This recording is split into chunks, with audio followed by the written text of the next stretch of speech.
ದೇವರ ಪರಿಶುದ್ಧ ನಾಮಕ್ಕೆ ಸ್ತೋತ್ರವಲ್ಲಿ. ಪ್ರಿಯರಿ, ಮತ್ತೊಂದಾದ್ರೆ ದೇವರು ತಮ್ಮ ಸಮ್ಮುಖದಲ್ಲಿ ತನ್ನ ವಾಕ್ಯಗಳ ಮೂಲಕ ಬರುವಂತೆ ಕೃಪೆ ಕೊಟ್ಟಿದ್ದಕ್ಕಾಗಿ ನಾನು ದೇವರನ್ನು ವಂದಿಸೋಣಾಗಿದ್ದೇನೆ. ನನ್ನ ಅಪೇಕ್ಷೆ ಪಡ್ತಾ ನಾವೆಲ್ಲರೂ ಕ್ಷೇಮವಾಗಿದ್ದೀರಿ ಎಂಬುದಾಗಿ. ಹೇಗಿದ್ರೆ ತಾವೆಲ್ಲರೂ ಸೌಖ್ಯವಿದ್ರೆ ಖಂಡಿತವಾಗಿ ನಾನು ನಂಬುತ್ತೇನೆ. ಯೇಸು ಸ್ವಾಮಿ ನಾಮದಲ್ಲಿ, ಕ್ರಿಸ್ತ ಯೇಸು ನಾಮದಲ್ಲಿ ನಾನು ವಿಶ್ವಾಸ ಮಾಡ್ತೇನೆ. ದೇವರು ನಮಗೆ ಸೂಕ್ಷ್ಮ ಕೊಟ್ಟಿದ್ದಾನೆ, ಒಳ್ಳೆ ಆರೋಗ್ಯ ಕೊಟ್ಟಿದ್ದಾನೆ ಎಂಬುದಾಗಿ ನಾನು ವಿಶ್ವಾಸ ಮಾಡ್ತೇನೆ. ನಂಬಿಕೆ ಸಂದೇಶಕ್ಕಾಗಿ ತಮ್ಮೆಲ್ಲರಿಗೆ ನಾನು ಕ್ರಿಸ್ತ ಯೇಸು ಮೂಲಕ ನಾನು ಸ್ವಾಗತ ಬಯಸೋನಾಗಿದ್ದೇನೆ. ನನ್ನ ಪ್ರಿಯ ಸಹೋದರರೇ, ಪ್ರಿಯ ದೇವಜನರೇ, ಈ ಸಮಯದಲ್ಲಿ ದೇವರ ವಾಕ್ಯ ನಮಗೆ ಬಲವನ್ನು ಆದರಣೆಯನ್ನು ಕೊಟ್ಟು ನಮ್ಮ ಜೀವಿತದಲ್ಲಿ ಜಯಕರವಾದ ಜೀವಿತಕ್ಕೆ ನಡೆಸುವಂಥದ್ದು ದೇವರ ಜೀವವುಳ್ಳ ವಾಕ್ಯವಾಗಿದೆ. ದೇವರ ಜೀವವುಳ್ಳ ವಾಕ್ಯಗಳನ್ನು ಕೇಳುವುದರಿಂದ ನಂಬಿಕೆ ಉಂಟಾಗ್ತದೆ. ನಂಬಿಕೆ ಮೂಲಕ ನಾವು ಮುಂದೆ ಸಾಗುತ್ತೇವೆ. ನಮ್ಮ ಜೀವನದಲ್ಲಿ ಹೆಚ್ಚಾಗಿ ಯಾವ ವಿಷಯ ಕೇಳ್ತೀವೋ ಆ ವಿಷಯ ಕುರಿತು ನಂಬಿಕೆ ಉಂಟಾಗ್ತದೆ. ಹಾಗೆ ವಾಕ್ಯ ರೋಮ 10:17 ಹೇಳ್ತದೆ, ಕೇಳುವುದರಿಂದ ಕೇಳಿದ ಸುವಾರ್ತೆಯು ಅದು ನಂಬಿಕೆಯ ಆಧಾರ ನೋಡ್ತೇವೆ. ಹೌದು, ಕೇಳಿದಂತ ದೇವರ ಜೀವವುಳ್ಳ ವಾಕ್ಯಗಳು ಹೆಚ್ಚಾಗಿ ಕೇಳೋದ್ರಿಂದ ನಮಗೆ ನಂಬಿಕೆ ಹೆಚ್ಚಾಗ್ತದೆ. ನಾವು ದೃಢವಾಗಿ ನಾವು ಬಲಗೊಳ್ಳಲಿಕ್ಕೆ ಸಾಧ್ಯತೆ ಇರ್ತದೆ. ಅದಕ್ಕಾಗಿ ಒಂದು ವಾಕ್ಯ ಹೀಗೆ ಜ್ಞಾಪಕ ಬರ್ತದೆ, ವಾಕ್ಯಗಳನ್ನು ಮೆಲುಕು ಹಾಕೋದ್ರಿಂದ, ವಾಕ್ಯಗಳನ್ನು ಪುನಃ ಉಚ್ಚರಿಸೋದ್ರಿಂದ, ಪುನಃ ನಾವು ಜ್ಞಾಪಕ ಮಾಡಿಕೊಳ್ಳೋದ್ರಿಂದ ನಮ್ಮ ಆತ್ಮಕ್ಕೆ ಒಳ್ಳೆಯ ಪುಷ್ಟಿಯಾಗುವಂತಾಗಿದೆ. ಚಿಕ್ಕದಾಗಿ ಪ್ರಾರ್ಥನೆ ಮಾಡೋದ್ರ ಮೂಲಕ ನಮ್ಮ ಮುಂದೆ ಸಾಗೋಣ. ಪ್ರೀತಿಯ ಪರಲೋಕ ತಂದೆಯ ದೇವರೇ, ನಿಮ್ಮ ನಾಮಕ್ಕೆ ಅನಂತ ವಂದನೆ ಸಲ್ಲಿಸುವನಾಗಿದ್ದಾನೆ. ದೇವರಾತ್ಮನೇ, ಈ ಸಮಯದಲ್ಲಿ ನನ್ನ ಜೊತೆಗೆ ನೀನಾಗಿದ್ದಕ್ಕಾಗಿ ನಿನಗೆ ಸ್ತುತಿಸ್ತೇವೆ ರಾಜ. ನನ್ನನ್ನು ಬಲವಾಗಿ ನಿಮ್ಮ ಕನ್ನಕ್ಕಾಗಿ ಉಪಯೋಗಿಸಿರೋದಕ್ಕಾಗಿ ಸ್ತೋತ್ರ. ವಾಕ್ಯಗಳನ್ನು ಕೇಳ್ತಕ್ಕಂಥ ಎಲ್ಲಾ ಆತ್ಮೀಯ ಜೀವಿತ ಬದಲಾಯಿಸೋ ದೇವರು ನೀನಾಗಿದ್ದಕ್ಕಾಗಿ ನಿಮ್ಮನ್ನು ಘನಪಡಿಸ್ತೇನೆ. ಎಲ್ಲ ಗೌರವ ನಿನಗೆ ನನ್ನನ್ನು ಉಪಯೋಗಿಸೋದಕ್ಕಾಗಿ ಸ್ತೋತ್ರ. ಯೇಸು ಕ್ರಿಸ್ತನ ಶ್ರೇಷ್ಠ ನಾಮದಲ್ಲಿ ಪ್ರಾರ್ಥಿಸಿ ಬೇಡಿ ಹೊಂದಿ ತಂದೆಯ ದೇವರೇ, ಆಮೆನ್, ಆಮೆನ್. ನನ್ನ ಪ್ರಿಯ ಆತ್ಮೀಯರೇ, ಈ ಸಮಯದಲ್ಲಿ ಎಫೆಸ ಪತ್ರಿಕೆ 6:18 ಹೇಳ್ತದೆ. ಎಫೆಸ 6:18 ನಾವು ಪ್ರಾರ್ಥನೆಗಳನ್ನು, ವಿಜ್ಞಾಪನೆಗಳನ್ನು ಅಂದ್ರೆ ಪವಿತ್ರ ಆತ್ಮಭರಿತರಾಗಿ, ನೀವು ಪವಿತ್ರ ಆತ್ಮಭರಿತರಾಗಿ ಪ್ರಾರ್ಥನೆಗಳನ್ನು, ವಿಜ್ಞಾಪನೆಗಳನ್ನು ಮಾಡಿರಿ ಎಂದು ನೋಡ್ತೇವೆ.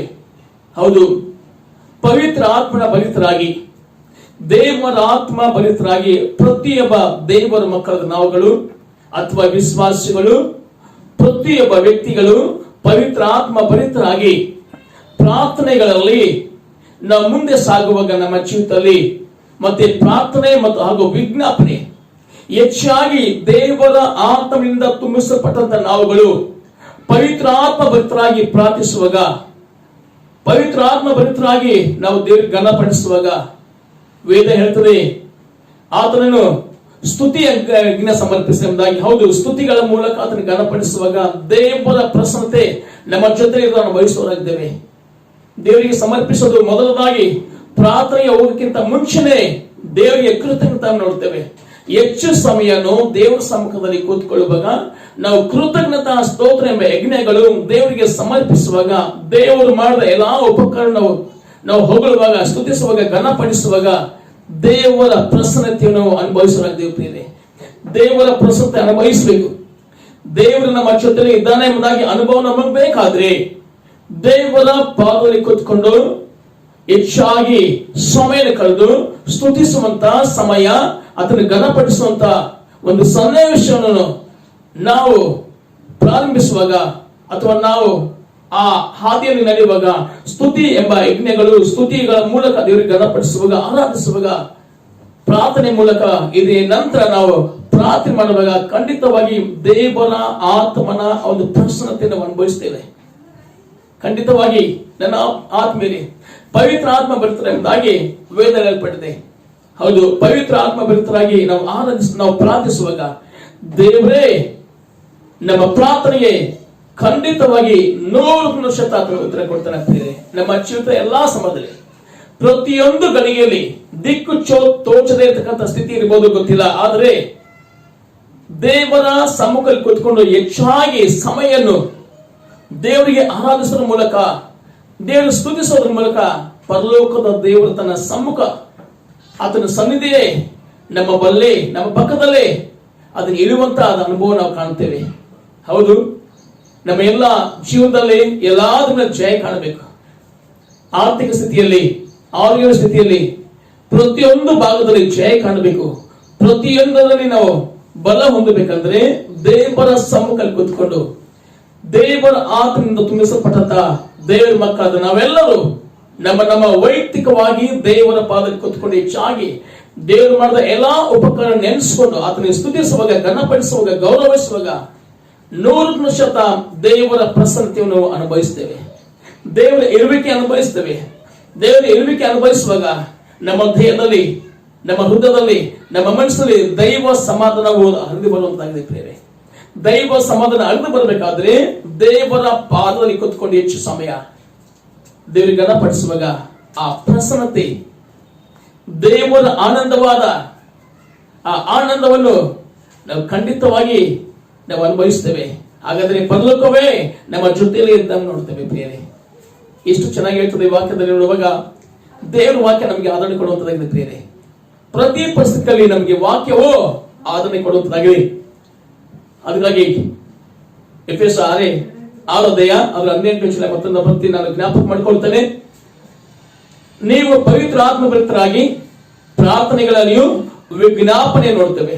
ಹೌದು, ಮೊದಲನೇದಾಗಿ ನಾವು ಪವಿತ್ರ ಆತ್ಮಭರಿತರಾಗಿ ದೇವರ ಆತ್ಮನಿಂದ ತುಂಬಿಸಲ್ಪಟ್ಟಂತ ಮಕ್ಕಳಾಗಿದೆ ನಾವೆಲ್ಲರೂ ಪ್ರಾರ್ಥನೆಗಳನ್ನು ಹೆಚ್ಚಾಗಿ ದೇವರಿಗೆ ಮಾಡುವಾಗ, ಘನ ಸಲ್ಲಿಸುವಾಗ ಮತ್ತು ವಿಜ್ಞಾಪನೆಗಳು ದೇವರ ಸಮ್ಮುಖದಲ್ಲಿ ಪವಿತ್ರ ಆತ್ಮ ಭರಿತರಾಗಿ ಮಾಡುವಾಗ ನಮ್ಮ ಖಂಡಿತವಾಗಿ ಎಲ್ಲಾ ಪ್ರಾರ್ಥನೆಗೆ ನಮಗೆ ಉತ್ತರಗಳು ನಮಗೋಸ್ಕರ ಕಾದಿದೆ ಪ್ರಿಯರೇ.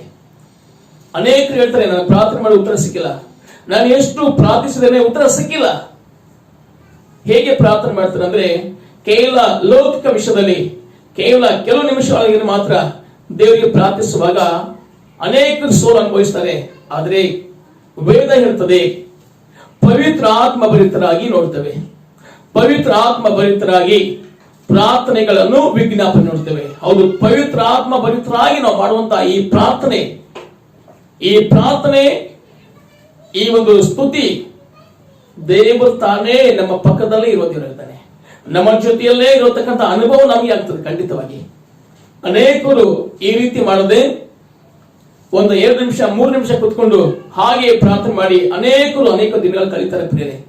ಆದರೆ ದೇವರ ಮಕ್ಕಳ ನಾವುಗಳು ಯೇಸು ಕ್ರಿಸ್ತನನ್ನು ನಂಬತಕ್ಕಂಥ ಪ್ರತಿಯೊಬ್ಬ ನನ್ನ ಆತ್ಮೀಯರೇ, ನನ್ನ ಸ್ನೇಹಿತರೇ ನೋಡ್ತವೆ, ವಾಕ್ಯದ ಅನುಸಾರವಾಗಿ ದೇವರ ವಾಕ್ಯಕ್ಕೆ ಅನುಸಾರವಾಗಿ ನಾವು ಪ್ರಾರ್ಥಿಸುವಾಗ, ನಾವು ದೇವರ ಸಮ್ಮುಖದಲ್ಲಿ ಕೂತ್ಕೊಳ್ಳುವಾಗ ಖಂಡಿತವಾಗಿ ನಮಗೆ ಸೋಲಿಲ್ಲ ರೀ. ನಮಗೆ ಜಯ ಕಾದಿದೆ, ನಮಗೋಸ್ಕರ ಜಯ ಕಾದಿದೆ. ಯುದ್ಧ ಸನ್ನದ್ಧಕ್ಕಾಗಿ ಅಶ್ವಬಲ ಕೂಡಿದ್ರು ಜಯವು ಯೆಹೋವನಿಂದಲೇ ನೋಡ್ತೇವೆ. ಹುಡಿಯಲ್ಲಿ ಚೀಟು ಹಾಕಿದ್ರು ಕೂಡ ತೀರ್ಪು ಯೆಹೋವನಿಂದಲೇ. ಖಂಡಿತವಾಗಿಯೂ ತೀರ್ಪು ಮಾಡುವ ಆತನಾಗಿದ್ದಾನೆ. ಅದಕ್ಕೋಸ್ಕರ ಪವಿತ್ರ ಆತ್ಮ ಭರಿತರಾಗಿ ಈ ರೀತಿ ನಮ್ಮ ಜೀವಿತದಲ್ಲಿ ದೇವರ ಸಮ್ಮುಖದಲ್ಲಿ ಕೂತ್ಕೊಂಡು ಹೆಚ್ಚಾಗಿ ಆತನ ಮಾಡಿದ ಉಪಕರಣ ನಾವು ಜ್ಞಾಪಕ ಮಾಡುವಾಗ, ಸ್ತುತಿಸುವಾಗ, ಘನಪಡಿಸುವಾಗ, ನಂತರ ನಾವು ಪ್ರಾರ್ಥಿಸುವಾಗ, ಸ್ತುತಿಸುವಾಗ ಮತ್ತೆ ವಿಜ್ಞಾಪನೆ ಮಾಡುವಾಗ ಖಂಡಿತವಾಗಿಯೂ ಜಯವು ನಮಗೋಸ್ಕರ ಕಾದಿದೆ. ನಾವು ಖಂಡಿತವಾಗಿ ಜಯವನ್ನು ಸ್ವೀಕರಿಸ್ತೇವೆ. ಯಾರು ಸ್ವೀಕರಿಸ್ತಾರೆ ಅಂದ್ರೆ ನಿಜವಾದ ದೇವರ ಮಕ್ಕಳು, ನಿಜವಾದ ಆತ್ಮೀಯರು, ಆತ್ಮಗಳ ಭಾರ ಪ್ರಾರ್ಥಿಸಬೇಕೆಂಬತಕ್ಕಂಥ ಹಂಬಲವಂತ ಎಲ್ಲರೂ ಅವರು ಜಯವಂತಕ್ಕಂಥವರಾಗಿದ್ದೇವೆ. ದೇವರಿಷ್ಟು ಒಳ್ಳೆಯವನಾಗಿದ್ದಾನೆ. ನಮಗೆ ಈ ಲೋಕದಲ್ಲಿ ಬರ್ತಕ್ಕಂಥ ಎಲ್ಲಾದನ್ನ ಜಯ ಕಾಣಬೇಕೆಂಬ ಉದ್ದೇಶದಿಂದ ಹೇಳ್ತಾನೆ, ನೀವು ಪವಿತ್ರಾತ್ಮ ಭರಿತರಾಗಿ ನಾವು ಪ್ರಾರ್ಥಿಸುವಾಗ, ನಾವು ನೋಡುವಾಗ ಪವಿತ್ರಾತ್ಮ ತಾನೇ ಮಾತಿಲ್ಲದ ನರಳಾಟದಿಂದ ನಮಗೋಸ್ಕರ ಬೆಳೆತನವನ್ನು ನೋಡ್ತೇವೆ ಪ್ರಿಯರೇ. ಹೌದು, ಖಂಡಿತವಾಗಿ ಪವಿತ್ರ ಆತ್ಮ ನಮಗೋಸ್ಕರವೇ ಬೇಡ್ತಾನೆ. ಯಾವಾಗ ಪವಿತ್ರ ಆತ್ಮ ಭರಿತರಾಗಿ ಪ್ರಾರ್ಥಿಸುವಾಗ ನಮ್ಮ ಜೀವಿತವೇ ಹಾಗಾಗಬೇಕಾಗಿದೆ. ಪವಿತ್ರ ಆತ್ಮ ಭರಿತರಾಗಿ ಜೀವಿಸುವಾಗ, ಪವಿತ್ರ ಆತ್ಮ ಭರಿತರಾಗಿ ಪ್ರಾರ್ಥಿಸುವಾಗ, ಪವಿತ್ರ ಆತ್ಮ ಭರಿತರಾಗಿ ಸ್ತುತಿಸುವಾಗ, ಘನಪಡಿಸುವಾಗ, ದೇವರ ಸಮ್ಮುಖದಲ್ಲಿ ದೇವರ ಸನ್ನಿಧಿ ಆ ಅನುಭವ ಖಂಡಿತವಾಗಿ ದೇವ್ರ ಮಕ್ಕಳು ಅನುಭವಿಸ್ತೇವೆ ಪ್ರೇರೆ. ಮೋಶೆ ಹಾಗೆ ಮಾಡಿದ. 40 ದಿನ ಆಹಾರ ನೀರಿಲ್ಲ, 40 ದಿನ ದೇವ್ರ ಸಮ್ಮುಖ ಕೂತ್ಕೊಂಡ, ದೇವರ ವಿಶೇಷವಾದ ಆಶೀರ್ವಾದ ಕೂಡ ನೋಡ್ತೇವೆ. ಹಾಗೆಯೇ ನಾವು ದೇವರ ಸಮ್ಮುಖದಲ್ಲಿ ನಾವು ಕೂತ್ಕೊಳ್ಳುವಾಗ 7 ನಿಮಿಷ 5 ನಿಮಿಷ ಪ್ರಾರ್ಥನೆಗಿಂತಲೂ ಸುಮಾರು 15 ನಿಮಿಷ ದೇವರಿಗೆ ಸ್ತುತಿಯನ್ನು ಸಮರ್ಪಿಸಬೇಕಾಗಿದೆ. 15-20 ನಿಮಿಷ, ಒಂದು 30 ನಿಮಿಷ ಅದು ಕೂಡ ದೇವರಿಗೆ ಕೃತಜ್ಞತಾ ಆಜ್ಞೆ ಸಮರ್ಪಿಸಬೇಕು ಪ್ರೇರೆ. ದೇವರಿಗೆ ಸಮರ್ಪಿಸದೆ ಹೋದರೆ ಕೃತಜ್ಞತೆ ಆಜ್ಞೆ. ದೇವರ ಕೃತಜ್ಞತೆ ಬಹಳ ಇಷ್ಟಪಡ್ತಾರೆ. ನಮ್ಮ ಹೃದಯ ಪೂರ್ವಕವಾಗಿ ಮನಸ್ಪೂರ್ವಕವಾಗಿ ದೇವರನ್ನು ಆರಾಧಿಸುವಾಗ ದೇವರು ನಮ್ಮ ಜೊತೆಯಲ್ಲಿ ಇರುವ ದೇವರಾಗಿದ್ದಾನೆ. ದೇವರ ಪ್ರಸನ್ನತೆ ಅನುಭವಿಸತಕ್ಕಂಥದ್ದಾಗಿದ್ದೇವೆ. ಯಾವಾಗ ಅಂದ್ರೆ ಹೃದಯ ಪೂರ್ವಕವಾಗಿ ದೇವರು ಮಾಡಿದ ಎಲ್ಲಾ ಉಪಕಾರ ನೆನೆಸ್ಕೊಂಡು ನಾವು ಸ್ತುತಿಸುವಾಗ, ಘನಪಡಿಸುವಾಗ 100% ದೇವರ ಪ್ರಸನ್ನತೆ ನಾವು ಅನುಭವಿಸ್ತೇವೆ. ಎಷ್ಟೋ ಸೇವಕರು ಅನುಭವಿಸ್ತೇವೆ, ಏನೋ ಅನುಭವಿಸ್ತೇವೆ, ಆ ಪ್ರಸನ್ನತೆ ಅನುಭವಿಸ್ತೇವೆ, ಮತ್ತೆ ಜಯ ಕಾಣ್ತೇವೆ, ಮುಂದೆ ಸಾಕ್ತೇವೆ, ದೇವರ ಪ್ರಸನ್ನ ಅನುಭವಿಸ್ತೇವೆ. ಪ್ರಾರ್ಥನೆ ವಿಜ್ಞಾಪನೆಗಳು ನಾವು ರಿಸೀವ್ ಮಾಡ್ತೇವೆ, ಹೊಂದಿಕೊಳ್ತೇವೆ, ಮತ್ತೆ ಮುಂದೆ ಸಾಕ್ತೇವೆ, ಮತ್ತೆ ಹೊಂದಿಕೊಳ್ತೇವೆ, ಮತ್ತೆ ಮುಂದೆ ಸಾಕ್ತೇವೆ. ಇದು ಜಯಕರವಾದ ಜೀವಿತವಾಗಿದೆ. ಇದು ಜಯದ ಜೀವಿತ.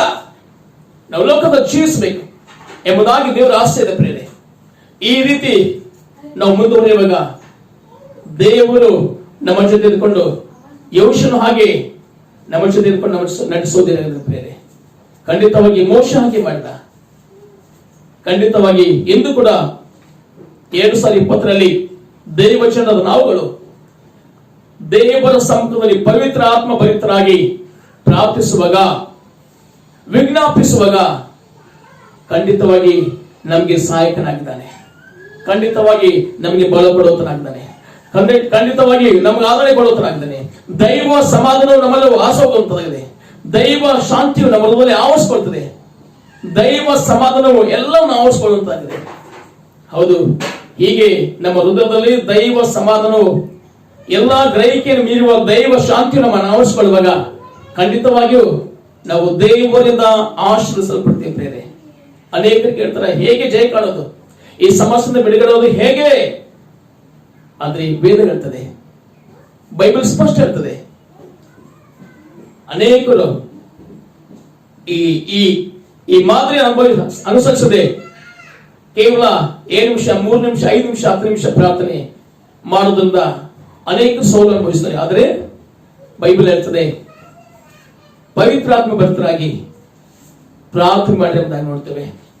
ಪವಿತ್ರ ಆತ್ಮ ತುಂಬಿಸಲ್ಪಟ್ಟಂತ ಜನರಾಗಿ ಆತ್ಮ ಭಕ್ತರಾಗಿ ನಾವು ಪ್ರಾರ್ಥಿಸುವಾಗ, ಖಂಡಿತವಾಗಿಯೂ ಸ್ತುತಿಸುವಾಗ, ಮತ್ತೆ ಪ್ರಾರ್ಥಿಸುವಾಗ, ವಿಜ್ಞಾಪನೆ ಮಾಡುವಾಗ ದೇವರು ತಾನೇ ನಮಗೋಸ್ಕರ ಆತನಿಗೆ ಹಿಡಿದು ಬರುವುದೇನಾಗಿದ್ದಾನೆ. ಸೀನಾಯಿ ಬೆಟ್ಟದಲ್ಲಿದ್ದ ಹಿಡಿದು ಬಂದ ದೇವರು ನಮ್ಮ ಜೊತೆಯಲ್ಲೇ ತನ್ನ ಆತ್ಮನಿಂದ ತುಂಬಿಸುವ ಅಭಿಷೇಕದೊಂದಿಗೆ ನಡೆಸುತ್ತಿದ್ದಾರೆ. ಖಂಡಿತವಾಗಿಯೂ ಪವಿತ್ರ ಆತ್ಮ ಭರಿತರಾಗಿ ನಾವು ದೇವರ ಸಮ್ಮುಖದಲ್ಲಿ ಪ್ರಾರ್ಥಿಸೋಣ. ಅದ್ರ ಜೊತೆಗೆ ವಿಜ್ಞಾಪನೆ ಮಾಡುವಾಗ ಯಾವ ಮನುಷ್ಯನು ಎಂದಿಗೂ ಸೋಲಿಲ್ಲ ಪ್ರೇರೆ. ಖಂಡಿತವಾಗಿಯೂ ಜಯವು ಅವ್ರಿಗೋಸ್ಕರ ಕಾದಿದೆ, ಜೀವನ ನಮಗೋಸ್ಕರ ಸಿದ್ಧವಾಗಿದೆ. ನೋಡಿಕೊಳ್ತೇವೆ. ದೇವರು ನಮ್ಮನ್ನು ಹೇಳವಾಗಿ ಆಶೀರ್ವದಿಸಲಿ. ಸಂಬಂಧ ಚಿಕ್ಕದ ಪ್ರಾರ್ಥಿಸೋಣ. ಪ್ರೀತಿಯ ಪರಲೋಕ ತಂದೆಯಾದ ದೇವರೇ, ನಿಮ್ಮ ನಾಮಕ್ಕೆ ಕೋಟಿ ಅನುಕೋಟಿ ಕೃತಜ್ಞತಾ ಸ್ತೋತ್ರ ಸಸ್ಯ ಪ್ರಭುವೇ. ಹೌದು, ಆತ್ಮವೃತ್ತರಾಗಿ ದೇವರೇ ಪ್ರಾರ್ಥನೆಗಳು ವಿಜ್ಞಾಪನೆಗಳು ಮಾಡಿರುವುದಾಗಿ ನಮಗೆ ಒಳ್ಳೆಯ ಒಂದು ಮಾದರಿಯನ್ನು ತೋರಿಸಿಕೊಟ್ಟಕ್ಕಾಗಿ ಸ್ತೋತ್ರ ಪ್ರಭುವೇ. ದೇವಕುಮಾರನೇ, ನನ್ನ ಜೊತೆಗೆ ಕೇಳ್ತಕ್ಕಂಥ ಎಲ್ಲಾ ದೇವ ಮಕ್ಕಳು ಪವಿತ್ರ ಆತ್ಮ ಭರಿತರಾಗಿ ನಿಮ್ಮ ಸಮ್ಮುಖದಲ್ಲಿ ಕೂತ್ಕೊಂಡು ದೇವರೇ ಸ್ತುತಿಸುವಂತೆ, ಕರ್ತನೇ ಪ್ರಾರ್ಥಿಸುವಂತೆ, ವಿಜ್ಞಾಪಿಸುವಂತೆ ನಿನ್ನ ನಾಯಕನಾಗಿ ನಡೆಸಿದೆ. ಅದಕ್ಕಾಗಿ ನಿನಗೆ ಸ್ತೋತ್ರ ದೇವ. ಪ್ರತಿ ಜೊತೆ ಬದಲಾಯಿಸು, ಆಶೀರ್ವಾದ ಮಾಡಬೇಕು ಬರ್ತಂದೇವ್ರೆ. ಅವರೆಲ್ಲರೂ ಜಯ ಕಾಣಬೇಕು ದೇವ್ರೆ. ಮನೆಯಲ್ಲಿ ಕರ್ತನೆ ಸ್ಥಳದಲ್ಲಿ ಪ್ರಯಾಣ ಮಾಡ್ತಕ್ಕಂಥ ಎಲ್ಲರೂ ಪ್ರತಿಯೊಂದು ಸ್ಥಿತಿಗಳಲ್ಲಿ ಯಾವುದೇ ಸ್ಥಿತಿಗತಿ ಇರಬಹುದು, ಆದ್ರೆ ಪ್ರತಿಯೊಬ್ಬರು ನಿಮ್ಮ ಸಮ್ಮುಖದಲ್ಲಿ ಕೇಳತಕ್ಕಂಥ ಎಲ್ಲಾ ವಾಕ್ಯಗಳನ್ನು ಹಾಗೆ ಅನುಸರಿಸ ಜೀವಿಸುವಾಗ ಅವರಿಗೆಲ್ಲರಿಗೂ ಜಯ ಕೊಟ್ಟು ನಡೆಸಬೇಕೆಂದು ಪ್ರಾರ್ಥಿಸುತ್ತವ್ರೆ. ಎಲ್ಲ ಮಹಿಮೆಗಳು ನಿಮಗೆ ಸಲ್ಲಿಸ್ತೇನೆ. ಎಲ್ಲ ಪ್ರಾರ್ಥನೆ ಯೇಸು ನಾಮದ ಬೆಳೆದು ತಂದೆ ಆದವ್ರೆ. ಆಮೇಲೆ ಆಮೇಲೆ.